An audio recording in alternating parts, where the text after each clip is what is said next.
Hello everyone. In this video we will discuss about finding the square of a number. So basically when you want to find the square of a number, there are two methods. The first one is actual multiplication. Okay. In actual multiplication, what happens if you want to find the square of 6, say, so we just multiply 6 with 6 and we get 36. Okay, if we just want to find the square of 15, okay, we'll just multiply 15 with 15. We'll do the calculation, and 15 times 15 will be 225.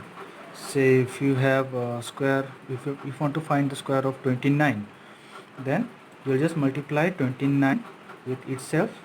29 times 29 is actually 41. Okay, so this is actual multiplication. When we want to find the square of a number, we just multiply the number with itself. Okay, the second method is called without actual multiplication.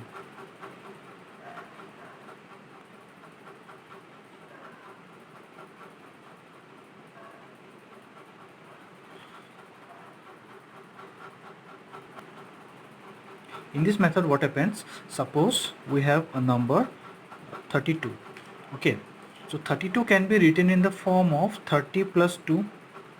Okay, so if we want to find the square of 32, that means we have to find the square of 30 plus 2 whole square, and this reminds of something, okay, which we got earlier. Okay, we can recall this as a plus b whole square. This identity we have got in our earlier classes. Okay, so we will apply a plus b whole square formula. So a plus b whole square is what? A square, which is 30 square, plus 2 into ab, 2 into a into b, is 2 into 30 into 2, plus b square, that is 2 square. Okay, 30 square is 900, plus 2 into 30 60, 60 into 2 120, plus 4.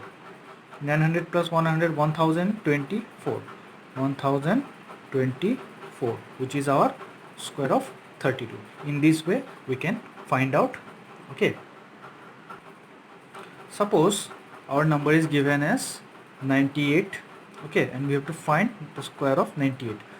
Now as we have done here, in case of 32 we have written 30 plus 2. We can do it like 90 plus 8. Okay, but handling 90 and 8, that calculation will be a little more difficult than if we take 100 minus 2.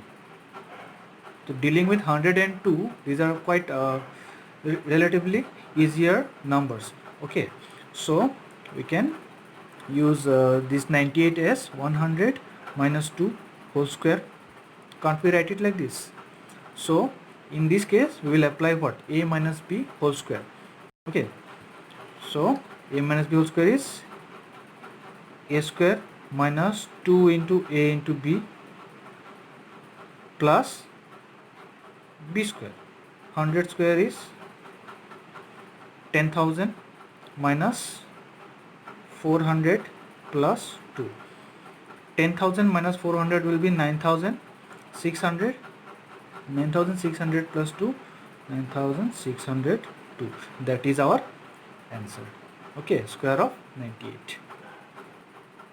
So basically in these two methods we can find out the square of a number by actual multiplication and without actual multiplication.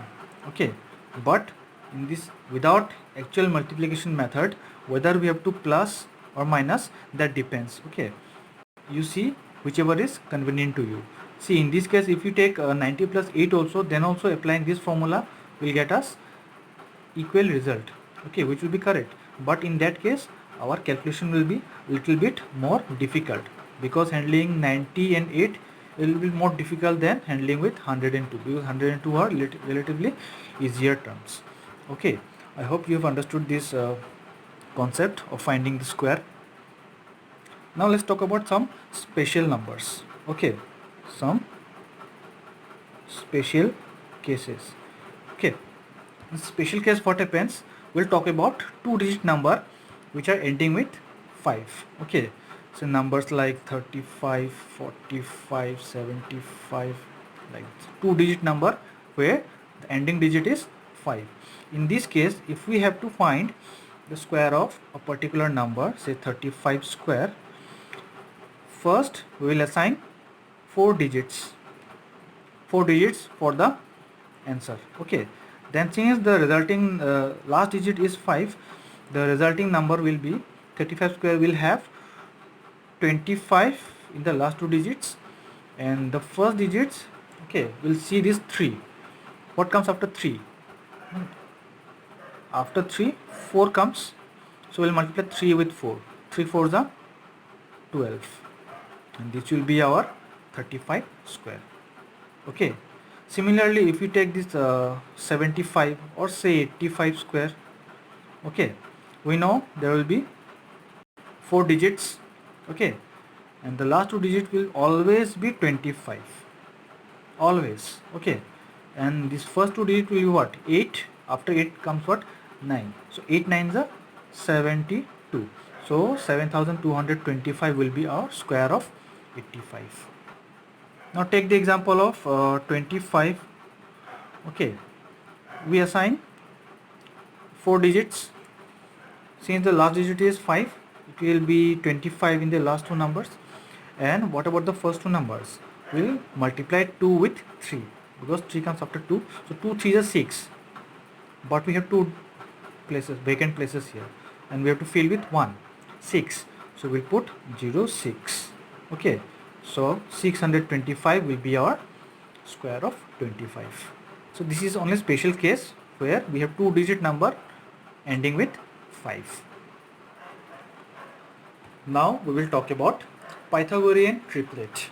Okay, you must have heard about Pythagoras theorem in class 7, okay, in triangles chapter.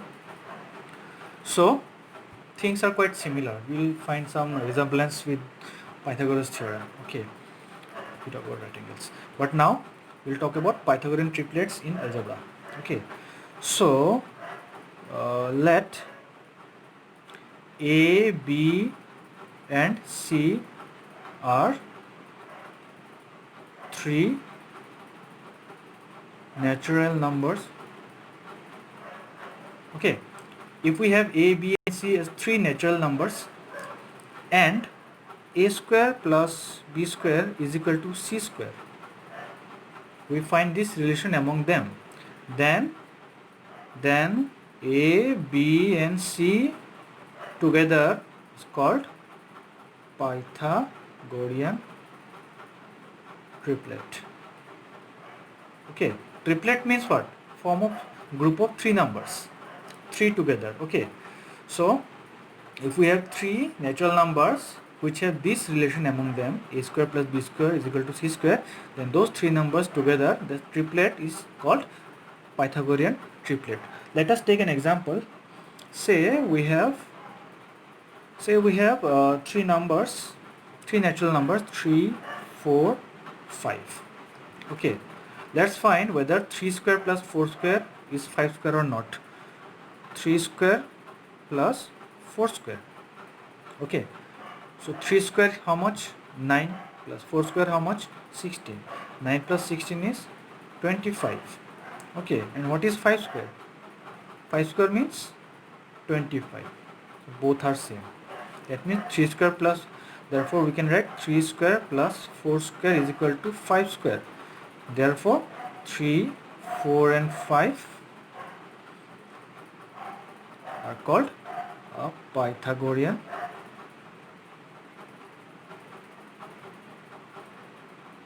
triplet.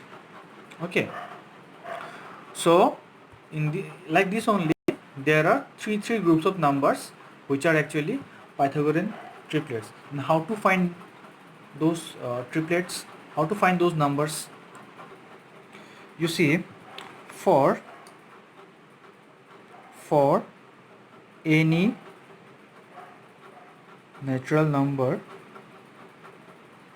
n, okay, suppose n is a natural number, then for this n the Pythagorean triplets will be twice n, then n square minus 1 and n square plus 1. Okay, this twice n square minus 1 and n square plus 1, these three numbers will be Pythagorean triplet. So for let's take n is equal to any value. So say for n is equal to say 4. Okay, so for n is equal to 4, our first number will be, in the Pythagorean triplet, the first number will be twice n, which is 2 times 4, 8.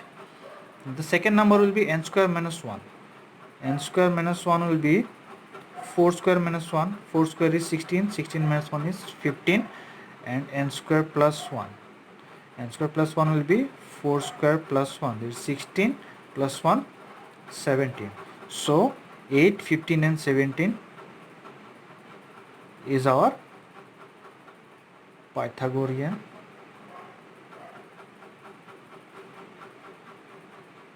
triplet. In this way, for any natural number we can find Pythagorean triplet. Okay, now let us discuss this question with an example, a question.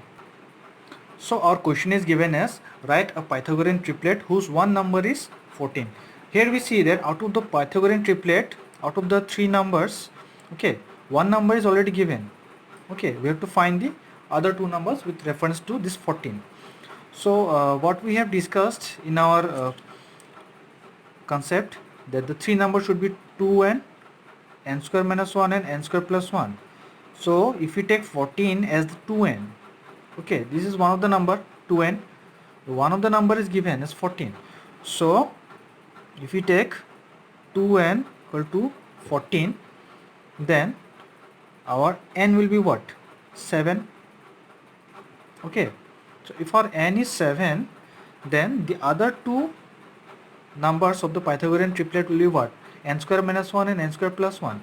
So n square minus 1 will be what? 7 square minus 1. 7 square is 49. 49 minus 1 is 48. And n square plus 1 is 7 square plus 1 is 49 plus 1, 50. So therefore our Pythagorean triplet is, one of the number was 14. Okay, 14. The second number was, which is n square minus 1, which is 48. And the third number is n square plus 1, which is our 50. So 14, 48 and 50. In this question you will get in NCERT question number 2, exercise 6.2. Okay, so if one of the number is given, taking that number as twice n, we find the n, then consequently we will find n square minus 1 and n square plus 1, and those three numbers will be our Pythagorean triplet. Okay, I hope you have understood the concept that we have discussed today, and if you have any doubt you can ask me. Okay.